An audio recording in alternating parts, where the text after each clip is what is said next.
Hi, I'm John Moran. I'm one of the co-founders and the CEO of Native Campervans. And I'm Dillon, Hansen, co-founder and CMO of Native Campervans. How did Dillon and I meet? We met at the University of Colorado in the dorms our freshman year. Dillon just walked into my room looking very California, which I was fresh off the bus from Nebraska, so it was all very uncomfortable for me at first. Is that your recollection? No? John and I met in college. It was back in 2003 at University of Colorado in Farron Hall, floor number 3. How we connected was having a keg in the dorm room, I think the first week of school, where we in turn got our first strike and disciplinary action and became fast friends ever since. The inspiration for Native Campervans came from our original trip to New Zealand in 2013. Took a van out for a few weeks, toured the South Island, surfed, hiked, camped, slept inches from each other, and had just one of the best experiences of our lives. So we decided to bring the concept back to the States and open up our first shop in Colorado. I think I convinced you to start the company, and we solidified it over beers in the Highlands and decided to buy our first minivan and go from there. John actually converted the first one himself. He did it in the front yard of your dad's place. Yeah. Building out, concepting it, and the original concept was to have a flatbed with an inflatable mattress, but after the first test of it deflating on you overnight, several times overnight, we decided that we needed a fixed memory foam mattress. I think the most exciting thing was that we got to be entrepreneurs.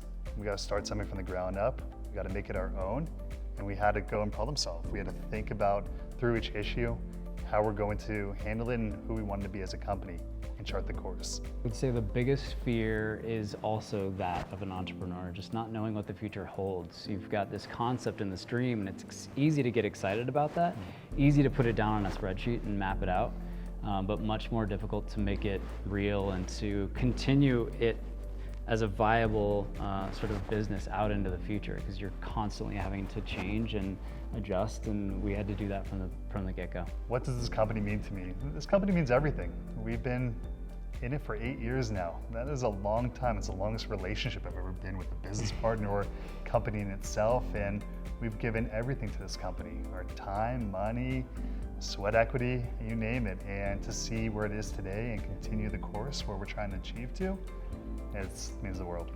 I was at a really tough place in my life when I had quit my previous job and started Native with Dillon. And so it was, in a way, kind of saved me from feeling trapped in a world that I was aspiring to become and be a part of, and sort of made me realize there was this whole other opportunity in life, and that was entrepreneurship. It was, working with your best friend. It was creating something new. It was getting outside. It was all these things that it was the opposite of everything I was doing in my previous world, and so it means everything to me. It saved me from leading a life I didn't want to live. So why van life? It's freedom.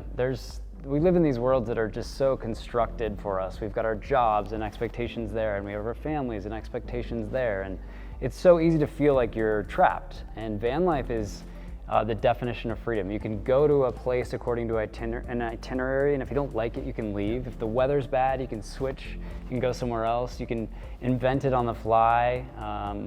It's total freedom, and you don't have to follow a set of rules. You just have to kind of commit to the time and be willing to adventure and take risks. I usually don't like to camp solo. I kind of feel like it's a community environment, or it's something you do with your family. And so I ended up in this situation, which is like the enemy of someone like me who likes to be in a community when I camp. I was camping at this campground, and it was the middle of the night, and it was snowing, and I was driving down, and I ended up getting stuck in like 2 feet of mud. Couldn't even get out of the camper van because I would have ended up just bringing it all back inside. So I ended up having just to sit in this camper van overnight until I could get a tow truck the next day. But there were moments when I would look up at the stars, and it would just be so lit up because, the reason why I couldn't get help was because I was in the middle of nowhere, and that's the beauty of being in the middle of nowhere, is the stars are that much brighter. And so I got to kind of experience a little bit of fear and anxiety, but sort of embraced by the solitude and the serenity of nature. Favorite national park is probably Yosemite. It feels like the mothership of national parks, for sure. My favorite national park is Canyonlands. No one out there, it's stunning. the formations, the camping, the stars. It has it all. So a national park that I haven't been to been to and Capitol Reef? would love to. Yes. Been to Canyonlands? Yes. You've been to Yellowstone? No, I haven't been to Yellowstone. I just don't. It's the crowds. Jackson? I don't know, John. Yeah. Is this my answer or Dill's? This is your answer. Which national park? Denali? God. What is this? He's just gonna list off the ones that I haven't been to and need to go to. Denali would be sick. Yeah. Yeah. All right, the national park that I would love to go to that I haven't been to is Redwoods. Never been, seen a lot. Just looks incredible. Such a boring answer compared to everything we just discussed. Glacier's number one. Okay. Yep. Let it be known. One answer. Let it be known. Glacier is number one. Any book recommendations for our customers about van life and traveling itself is going to be Edward Abbey, Desert Solitude. He was actually in Arches National Park in the 60s before they built roads throughout the park. And he got to experience what it was like just raw before it got commercial. It was incredible. That's awesome. Yeah. I don't read books. Why Native Campervans? Because staying in a camper van and taking it in the United States where it's really vast and there's a lot of road, it can kind of be stressful at times. And we have the best customer experience in the industry. We carry you through the process. So any moment that you feel stressed or have any anxiety, from the moment you book to the end of your trip, we're going to be there for you. That's what we focus on the most, and that's what we're all about. We just try making sure that you have an incredible experience. You can simulate what it's like to be in a van for the duration of your trip. So experience van life. Come try us out and see for yourself what it's like to take a van to the most beautiful parts in the country.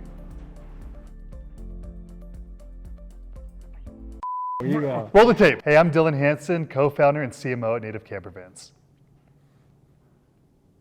Woo! You're not gonna go? No. I can't do the left leg. Can you do your left leg over your No, knee? not as much. You have your wallet in your pocket? I do not. Throws your pelvis off. Ah, Everything throws your pelvis off. yeah. Yeah.